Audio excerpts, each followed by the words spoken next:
Hello everyone, welcome to the YouTube channel Botany for All. In our today's video, I'm going to discuss about a topic that is lipid anchored proteins or the lipid linked proteins. These proteins are the part of plasma membrane. We know that plasma membrane is made up of three biomolecules. One are the lipids, another are the proteins, and third one are the carbohydrates. So specifically in the plasma membrane, the proteins and lipids are the major biomolecules. Almost 45 to 50% are the lipids. Approximately 45 to 50% are the proteins, and really 5 to 10% of the 5% we can say are the carbohydrates. And even the carbohydrates are not present in their individual form, that is the saccharides. They are either joined with the lipids called the glycolipids, or they are joined with the proteins that are called the glycoproteins.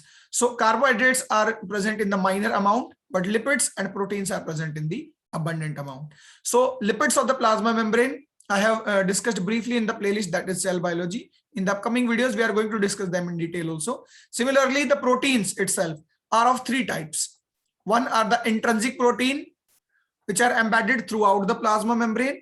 Another are the extrinsic proteins, which are present on the either surface of plasma membrane. Either it is on non-cytosolic side or it is towards the intracellular compartment or the cytosolic side. And the third proteins, the major are intrinsic, extrinsic, and the third kind of the proteins which are also the part of plasma membrane are lipid linked proteins that we are going to discuss today. So today in this video we are particularly going to discuss about the lipid linked proteins. In the upcoming videos and in brief I have discussed also them in the cell biology playlist that you can watch now. So the lipid linked protein that we are going to discuss. So let's just start.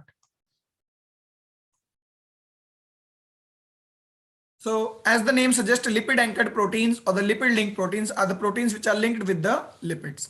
जो भी protein lipid के साथ link होते हैं उन्हें हम lipid anchored या lipid linked proteins कहते हैं.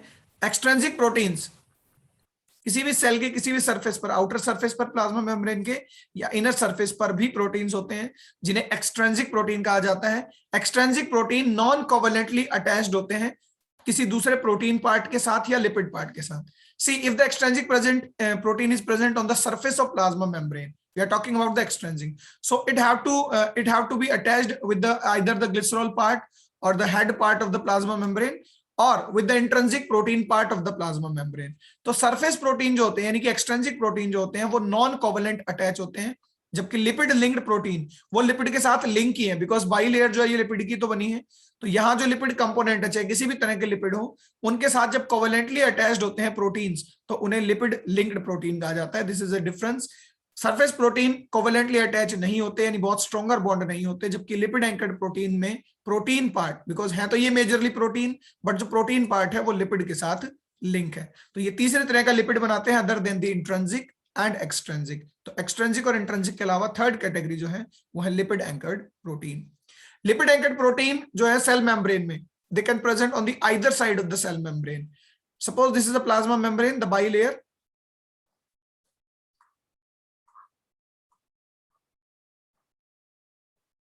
This is the bilayer. Inside is the cytosol and outside is the non-cytosolic part. So the lipid linked proteins are present on the surface, not in the hydrophobic region.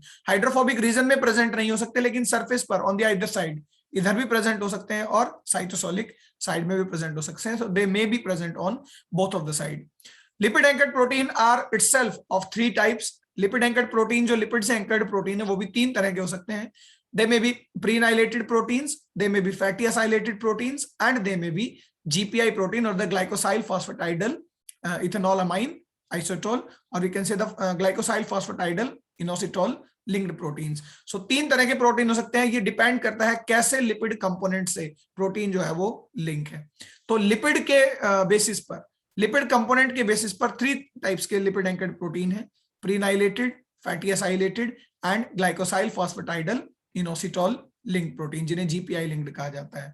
Mainly दो तरह की जो category है, प्रीनाइलेटेड और fatty acylated, ये cytosolic side में present होते हैं.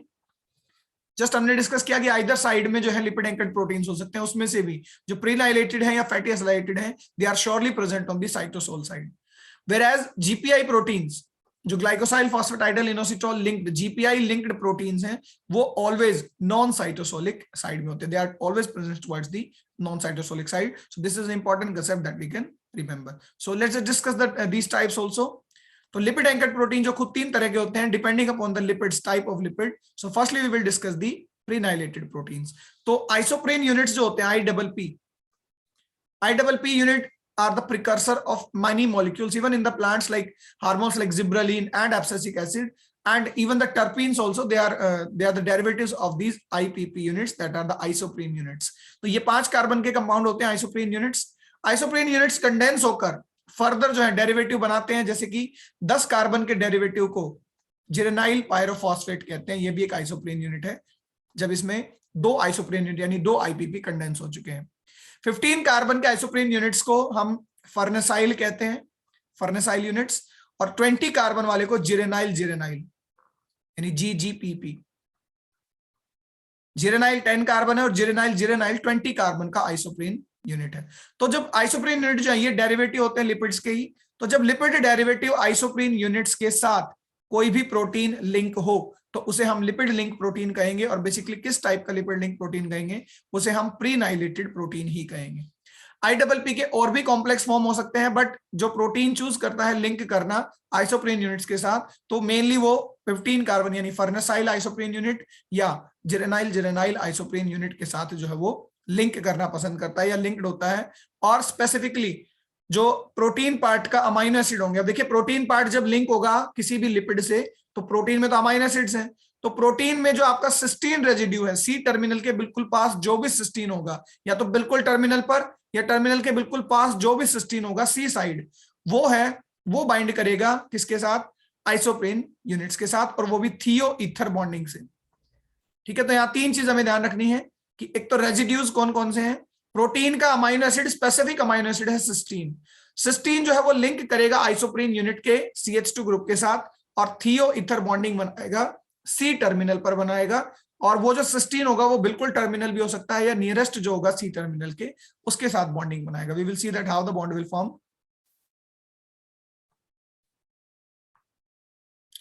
देखिए ये मान लीजिए साइटोसोलिक साइड है, दिस वन. साइटोसोलिक साइड पर ये प्रोटीन प्रेजेंट होते हैं, यानी कि इनर साइड में ये सेल का सरफेस है. यहाँ पर आइसोप्रीन यूनिट से ये देखिए हेड है और ये फैटी एसिड्स होते हैं इस तरह से. तो यहां से मान लीजिए आइसोप्रीन यूनिट है, दिस इज CH2. अब ये कितने भी कार्बन की हो सकती है, 10 carbon, 15 carbon, 20 carbon. Inner side the isoprene unit is a derivative and it is having 15 carbon और 20 कार्बन. तो उसका CH2. अब एक प्रोटीन को लिंक होना है तो कोई भी प्रोटीन होगा, कितना भी लॉन्ग प्रोटीन हो, उसका जो C टर्मिनल होगा, मान लीजिए ये C टर्मिनल, C टर्मिनल के जस्ट पास जो भी सिस्टीन रेजिड्यू होगा. अब सिस्टीन एक अमाइनो एसिड है, उस प्रोटीन में और भी बहुत सारे अमाइनो एसिड हो सकते हैं, लेकिन स्पेसिफिकली सिस्टीन को ही चूज किया जाता है एंकरिंग के लिए. अब सिस्टीन एक अमाइनो एसिड है जिसका साइड चेन में सल्फर होता है, लाइक दिस. तो वो अपने सल्फर के थ्रू, यानी कि सिस्टीन अमाइनो एसिड अपने सल्फर के थ्रू लिंक करेगा आइसोप्रीनियल यूनिट से. तो ये प्रोटीन आया, यहां पर सिस्टीन अमाइनो एसिड है मान लीजिए ये, ठीक है. और इसका भी रेजिड्यू कौन सा, ना तो अमाइन ग्रुप ना कार्बोक्सिलिक ग्रुप, इसकी जो साइड चेन है CH2S CH2, वो बॉन्ड करती है किस CH2 मॉलिक्यूल के साथ, आइसोप्रीन यूनिट वाले मॉलिक्यूल के साथ. सो बी रिमेंबर, बहुत सिंपल सा एक कंसेप्ट है कि आइसोप्रीन यूनिट का CH2, सल्फर जो है सिस्टीन का, और ये CH2 साइड चेन का. तो यहां ये जो बॉन्ड बनता है ये between the isoprene unit CH2 and this sulphur, ये बॉन्ड जो है ये थियो ईथर बॉन्ड कहलाता है, like this. So at the C terminal of the protein का C टर्मिनल जहां नियरेस्ट जो सिस्टीन रेजिड्यू होगा वो, और आइसोप्रीन यूनिट का CH2 ग्रुप, ये बाइंड करेंगे थियो एथर ग्रुप से, और इस तरह से ये जो प्रोटीन बनेगा ये कहलाएगा आपका प्रीनाइलेटेड प्रोटीन. तो प्रीनाइलेटेड प्रोटीन में चाहे फर्नेसाइल हो 15 कार्बन का, चाहे 20 कार्बन का जिरेनाइल जो है पायरोफॉस्फेट यानी GGPP हो, दोनों ही आइसोप्रीन यूनिट्स लिपिड के साथ जो है वो लिंक हो सकते हैं, ये कहलाएंगे प्रीनाइलेटेड प्रोटीन. इसका एक एग्जांपल होता है रैस प्रोटीन, ये हम कैंसर में या सेल साइकिल में भी पढ़ते हैं. रैस प्रोटीन जो होता है, देखिए ये पोस्ट ट्रांसलेशनल मॉडिफिकेशन है. जब इस तरह के प्रोटीन्स जो बनते हैं वो यूजुअली ट्रांसलेशन के बाद बनते हैं. कुछ प्रोटीन्स ड्यूरिंग ट्रांसलेशन भी बन सकते हैं, बट मोस्टली जो है पोस्ट ट्रांसलेशन मॉडिफिकेशन है. तो जब प्रीनाइलेशन हो रहा होता है तो वहां एक एंजाइम होता है फर्नेसाइल ट्रांसफरेज, जो 15 कार्बन का आइसोप्रीन यूनिट है उसके साथ प्रोटीन को जब लिंक किया जाएगा यानी कि प्रीनाइलेशन होगा, तो उसी का एक एग्जांपल है आरएस। रैस प्रोटीन एक ऐसा प्रोटीन है जो आइसोप्रीन लिंक्ड प्रोटीन है, और कौन से आइसोप्रीन से? फर्नेसाइल से। इस प्रोटीन का काम क्या होता है कि ये सेल ग्रोथ और डिफरेंशिएशन को रेगुलेट करता है bye it's switch on and switch off activity. तो अगर ये सेल ग्रोथ और डिफरेंशिएशन करा रहा है स्विच ऑन होने पर, तो अगर इसकी कंसंट्रेशन बहुत ज्यादा है तो ये excess of cell growth cause करता है और ये कैंसर भी कॉज कर सकता है। तो जीपीआई लिंक्ड जो आपके जितने भी प्रोटीन्स है, लिपिड एंकर्ड प्रोटीन्स, वो ज्यादातर फंक्शन जो है वो एक तो स्ट्रक्चरल मैकेनिज्म देते हैं, यानी लिंक कराते हैं एक्स्ट्रा सेलुलर मैट्रिक्स में दो सेल्स को। उसके अलावा वो सारे सेल सिग्नलिंग में भी मदद करते हैं, और कुछ स्पेसिफिक फंक्शंस भी हैं, जैसे प्रेलाइटेड प्रोटीन का एक एग्जांपल है रेस प्रोटीन, जो कि फर्नेसाइल आइसोप्रीन यूनिट से प्रोटीन की लिंकेज है। तो यहाँ पर मेन जो चीजें याद रखी जाती हैं वो बॉन्डिंग याद रखी जाती हैं। अभी मैंने डायग्राम से आपको बॉन्डिंग बताया कि थियो ईथर बॉन्डिंग जो है वो होती है किसी भी तरह के आइसोप्रीन यूनिट हो, चाहे वो फर्नेसाइल हो चाहे वो जीजीपीपी यानी कि जिरेनाइल जिरेनाइल हो। और बॉन्डिंग जो होगी वो कैसे होगी कि सिस्टीन रेजिड्यू जो सी टर्मिनल के नियरेस्ट होगा उसका सल्फर जो है वो बाइंड करेगा CH2 of the isoprene unit के साथ, क्योंकि उसमें 5, 10, 15 जितने भी कार्बन है, तो जो टर्मिनल है वो CH2 वो बाइंड करेगा और थियो एथर लिंकेज जो है वो फॉर्म करेगा। तो लिपिड लिंक प्रोटीन में पहला टाइप होता है प्रीनाइलेटेड, जब प्रोटीन जो है वो कौन से लिपिड्स के साथ? आइसोप्रीन यूनिट्स के साथ जब लिंक करें तो वो प्रीनाइलेटेड कहलाते हैं। Next type of lipid anchored protein, ऐसे प्रोटीन होते हैं जो प्रोटीन है और कौन से लिपिड्स के साथ लिंक है? वो basically fatty acid components of lipid के साथ लिंक होते हैं।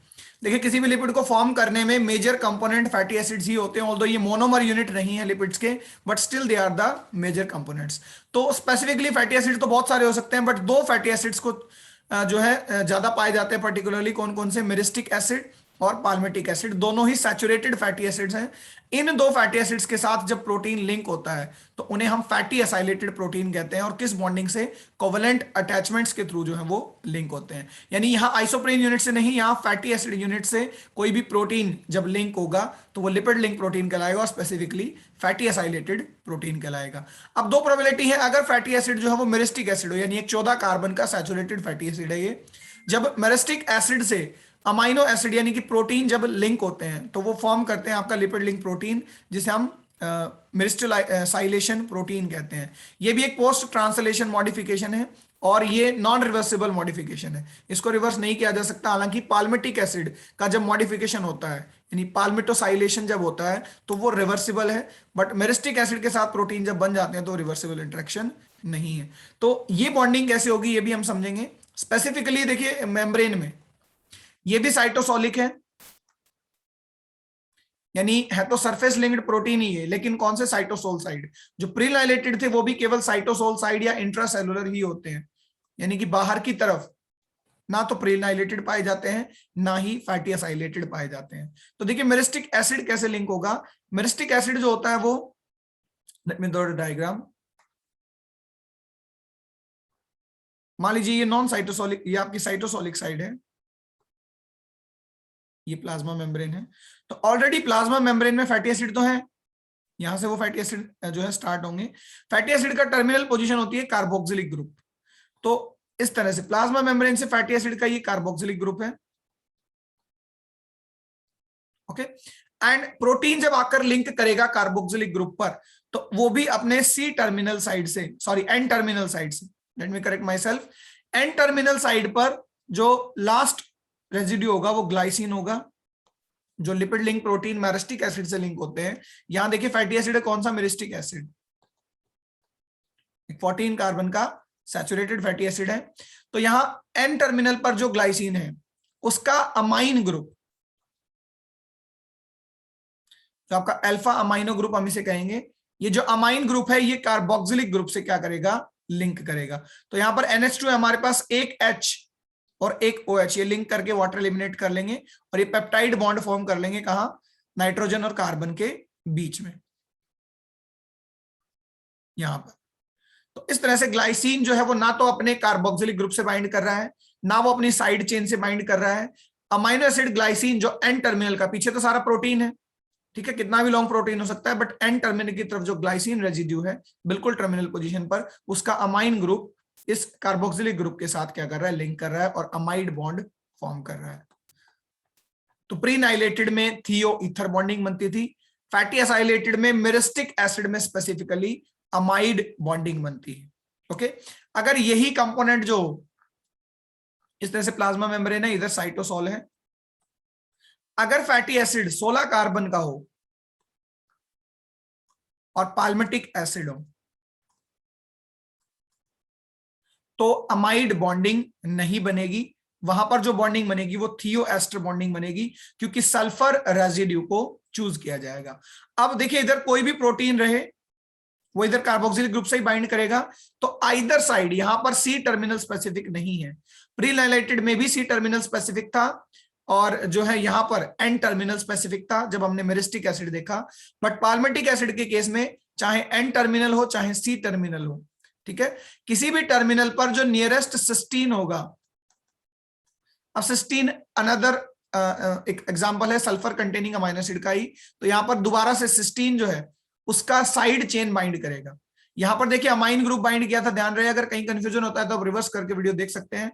यहां पर सिस्टीन में अमाइन या कार्बोक्सिलिक ग्रुप बाइंड नहीं करेंगे, यहां साइड चेन बाइंड करेगी। तो साइड चेन में क्या है, CH2 और S है, यानी कि सल्फर है। तो बेसिकली यहां पर सल्फर के साथ बॉन्डिंग हो रही है, और किसकी हो रही है, कार्बोक्सिलिक ग्रुप की हो रही है। इसको मैं इधर लिखता हूं, यहां पर S और NH, not NH2, CH2। Let me write it correctly. This is the carboxylic group, and there the cysteine residue, CH2S, carboxylic group. So here at this position, particularly in the palmitic acid, this bonding is called thioester bonding. देखिए यहां थियो ether bonding नहीं है, क्योंकि दोनों तरफ CH2 नहीं है, एक तरफ कार्बोक्सिलिक ग्रुप है, ऑक्सीजन यहां प्रेजेंट है। तो जब इस तरह से सिस्टीन का सल्फर कार्बोक्सिलिक ग्रुप के साथ अटैच हो रहा है, तो उस टाइम पर जो है आपका जो बॉन्डिंग है वो थियोएस्टर बॉन्डिंग है, ना कि वो थियो ईथर बॉन्डिंग है। तो पाल्मिटिक एसिड में थियोएस्टर बॉन्डिंग बनती है, जबकि मेरिस्टिक एसिड में अमाइड बॉन्ड बनता है। ये दूसरे तरह के प्रोटीन होते हैं जिन्हें हम फैटी एसाइलेटेड प्रोटीन कहते हैं, जिनमें दो प्रोबेबिलिटीज है, मेरिस्टिक एसिड या मेरिस्टाइलेटेड प्रोटीन इन्हें कह सकते हैं, या पाल्मिटिक एसिड हम जो है पाल्मिटिक एसिड लिंक्ड प्रोटीन्स हो सकते हैं। So these are the fatty acylated proteins. कुछ एग्जांपल इनके हम देखते हैं। तो यहां भी हमें स्पेसिफिकली ध्यान रखना है, एन या सी टर्मिनल किसी भी तरफ का जो नियरेस्ट सिस्टीन रेजिड्यू है उसके साथ लिंक होते हैं थियोएस्टर लिंकेज से। ये भी काफी सारे रोल प्ले करते हैं, जैसे कि ट्रांस मेम्ब्रेन सिग्नलिंग में, as the all of the lipid link proteins have functions in the cell signalling. And there is an example, that is the post synaptic density protein PSD95। ये एक palmitoylated protein है, ये एक post translation modification है, but ये reversible भी है ये मॉडिफिकेशन। तो ये क्या करता है, मेम्ब्रेन पर ही प्रेजेंट होता है और ये न्यूरॉन्स के ट्रांसफर में हेल्प करता है। ठीक है, ये क्या करता है, जो है बाइंड करता है मेम्ब्रेन के साथ ही और क्लस्टर बनाता है आयन चैनल्स का ही। देखिए लिपिड राफ्ट में भी पाल्मिटोलाइटेड प्रोटीन जो होते हैं वो हेल्प करते हैं, क्योंकि वो प्रोटीन्स का क्लस्टर बनाने में हेल्प करते हैं। क्लस्टर बनाने पर दो चीजें हो सकती हैं, दो प्रोटीन नजदीक भी आ सकते हैं तो इंटरेक्शंस भी हो सकते हैं नए, और क्लस्टर बनाने पर कुछ प्रोटीन जो पहले नजदीक थे वो दूर भी जा सकते हैं। तो ये कुछ एग्जाम्पल है, जैसे PSD95 जो पाल्मिटिक या पाल्मिटोलाइटेड प्रोटीन है, यानी कि लिपिड लिंक प्रोटीन है, और कैसा फैटी एसाइलेटेड। अब थर्ड कैटेगरी की बात करते हैं, GPI प्रोटीन। देखिए लिपिड लिंक्ड प्रोटीन प्रीनाइलेटेड भी हो सकते हैं जब लिपिड कंपोनेंट आइसोप्रीन हो, वो फैटी एसाइलेटेड भी हो सकते हैं जब लिपिड कंपोनेंट फैटी एसिड हो। प्रोटीन तो प्रोटीन रहेंगे, अमाइनो एसिड के बने हैं। वो GPI लिंक्ड प्रोटीन भी हो सकते हैं, यानी कि जब लिपिड कंपोनेंट ग्लाइकोसाइल फॉस्फेटाइडल इनोसिटोल, ये एक पर्टिकुलर मॉलिक्यूल हो। ये मॉलिक्यूल एक फॉस्फोलिपिड है, इसमें अलग अलग अल्कोहल नेचर के अकॉर्डिंग ये ग्लिसरोफॉस्फोलिपिड भी हो सकते हैं और ये स्फिंगोफॉस्फोलिपिड भी हो सकते हैं। ग्लाइकोसाइल फॉस्फेटाइडल इनोसिटोल ग्लिसरोफॉस्फोलिपिड भी हो सकते हैं और स्फिंगोफॉस्फोलिपिड भी हो सकते हैं, और इनमें फॉस्फेटाइडल इथेनोलोअमीन यानी इनमें अमाइन ग्रुप होता है। इनमें फॉस्फेट से लिंक्ड, देखो फॉस्फोलिपिड है तो इनमें अल्कोहल भी होगा, फॉस्फेट भी होगी, ठीक है, सर्टेन सैकराइड्स भी इनके अंदर होते हैं, स्पेसिफिकली इसी में ग्लाइकोसाइल फॉस्फेटाइडल इनोसिटोल में कुछ जो है सैकराइड्स भी होते हैं, ठीक है, मोनोसैकराइड या ओलिगोसैकराइड्स भी। बट स्पेसिफिकली इसमें एक मॉलिक्यूल जरूर होगा, ग्लाइकोफॉस्फेटाइडल इथेनोलोअमाइन। तो उस मॉलिक्यूल के अमाइन ग्रुप से, ठीक है, जो आपका ग्लिसरोफॉस्फेटाइडल इथेनोलोअमाइन है, उसके अमाइन ग्रुप से लिंक करेगा प्रोटीन। तो हम देखते हैं इसमें कौन सी बॉन्डिंग होगी, इसमें भी अमाइड बॉन्डिंग होगी। और यहां भी स्पेसिफिक है कि जो प्रोटीन का सी टर्मिनल कार्बोक्सिलिक ग्रुप है वो लिंक करेगा। अभी देखते हैं कि इसमें किस तरह की स्ट्रक्चर रहती है। यहां कोई अमाइनो एसिड स्पेसिफिक नहीं है, कोई सिस्टीन या कोई भी जो आपका ग्लाइसिन, इस तरह का कोई अमाइनो एसिड स्पेसिफिक नहीं है। ये आपकी प्लाज्मा मेम्ब्रेन है। ध्यान रहे ये नॉन साइटोसोलिक साइड होते हैं। अभी तक जितने भी हमने पढ़े थे सारे साइटोसोलिक थे। तो नॉन साइटोसोलिक साइड पर आपके जीपीआई मॉलिक्यूल्स हैं, इस तरह से उनमें सैकराइड्स भी होते हैं, उनमें फॉस्फेट भी होती है, और उनमें फॉस्फेटाइडल इथेनोलोअमाइन PTEA एक फॉस्फोलिपिड है, ये भी प्रेजेंट होता है। फॉस्फेटाइडल इथेनोलोअमाइन में अमाइन ग्रुप बाहर की तरफ फ्री है। अब कोई प्रोटीन आएगा स्पेसिफिकली अपने सी टर्मिनल साइड से ही, मानो ये लास्ट अमाइनो एसिड है सी टर्मिनल पर, वो अमाइनो एसिड कुछ भी हो सकता है, उस अमाइनो एसिड का जो कार्बोक्सिलिक ग्रुप होगा वो इसके अमाइन ग्रुप से क्या करेगा, बॉन्डिंग करेगा। अब एक H और OH आप जानते हैं एलिमिनेट हो जाएंगे, यहाँ अमाइड बॉन्ड बन जाएगा। देखिए दो अमाइनो एसिड होते हैं तो पेप्टाइड बॉन्ड होता है, लेकिन यहाँ अमाइनो एसिड नहीं है, दोनों एक ही अमाइनो एसिड है, दूसरा जो है वो अल्कोहलिक मॉलिक्यूल है जिसमें अमाइन ग्रुप है। तो यहाँ अमाइड बॉन्डिंग बन गई C और N के बीच में। तो कोई भी अमाइनो एसिड उसका कार्बोक्सिल ग्रुप सी टर्मिनल की तरफ से, और यहाँ फॉस्फेटाइडल इथेनोलोअमाइन का अमाइन ग्रुप, ये मिलकर अमाइड बॉन्ड बनाते हैं और ये जीपीआई लिंक्ड प्रोटीन कहलाते हैं। ये भी बहुत ज्यादा इंपॉर्टेंट है सेल सिग्नलिंग में भी, अटैचमेंट में भी। तो इनके भी कुछ फंक्शन या कुछ एग्जांपल हम देखते हैं। स्ट्रक्चर आपने याद रखा है, अमाइड बॉन्डिंग होती है, किसमें कौन सी बॉन्डिंग याद रखना है, किस टर्मिनल की तरफ जो है वो बॉन्डिंग होगी। तो ये भी काफी सारे फंक्शन परफॉर्म करते हैं, जैसे कि हाइड्रोलिटिक एंजाइम है, ये एडिशन मॉलिक्यूल्स भी हैं। जो आपका कोलिनेस्टरेज एंजाइम होता है वो एक जीपीआई का ही एग्जांपल है, जो न्यूरोट्रांसमीटर्स के ट्रांसफर के दौरान हेल्प करता है। ये रिसेप्टर का भी काम करते हैं, यानी काफी रिसेप्टर, यानी सेल सिग्नलिंग में एज अ रिसेप्टर भी जीपीआई प्रोटीन हो सकते हैं। ये प्रोटीएज इनहिबिटर होते हैं, जो प्रोटीन को डिग्रेडेशन वाले प्रोटीन है उनको खुद इनहिबिट कर सकते हैं। और भी बहुत सारे रेगुलेटरी जो फंक्शंस हैं उनको ये रेगुलेट करते हैं। जैसे जैसे सेल बायो में आगे हम लेक्चर जो है प्रोसीड करेंगे, so we will see that there are several GPI proteins. GPI protein lipid raft बनाने में भी हेल्प करते हैं। जो रेप्टोफिलिक प्रोटीन्स होते हैं, यानी कि जो लिपिड राफ्ट बनाने में हेल्प कर रहे हैं, वो प्रोटीन्स भी जीपीआई लिंक्ड प्रोटीन होते हैं। तो कुछ एग्जांपल हम देखते हैं, और भी बहुत सारे फंक्शन इनके, जैसे एम्ब्रियोजेनेसिस, डेवलपमेंट या न्यूरोजेनेसिस में, या इम्यून सिस्टम में और फर्टिलाइजेशन में भी। आगे आने वाले वीडियोस में हम इनको एग्जांपल पढ़ेंगे कि जब सेल सिग्नलिंग में कुछ प्रोटीन्स आएंगे, so what are some proteins that are GPI, that we will see also. सो एक प्रोटीन का एग्जांपल है दैट इज IZUMOM01R, या इसे JUNO प्रोटीन भी कहते हैं। इसका नाम जो रखा गया है जूनो, ये रोमन गुडीज है एक, जो फर्टिलिटी की गॉडीज हैं उनके नाम पर रखा गया है जूनो, JUNO। तो ये क्या होता है, एग प्लाज्मा पर एक प्रोटीन है, जीपीआई लिंक्ड प्रोटीन है, जो स्पर्म और एग के फ्यूजन में रोल प्ले करता है।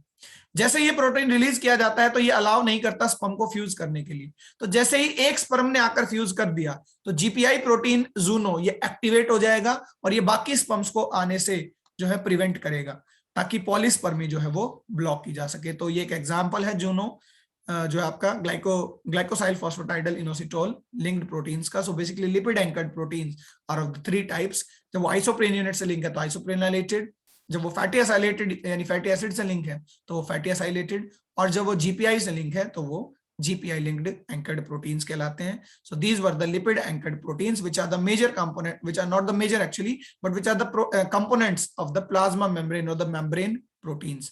Protein intrinsic, extrinsic और lipid anchored, 3 तरह के protein plasma membrane में पाए जा सकते हैं. In our upcoming video we will discuss more about the cell biology from the CSIR point of view as well as the MSc botany point of view. So that is all for today. Have a good time.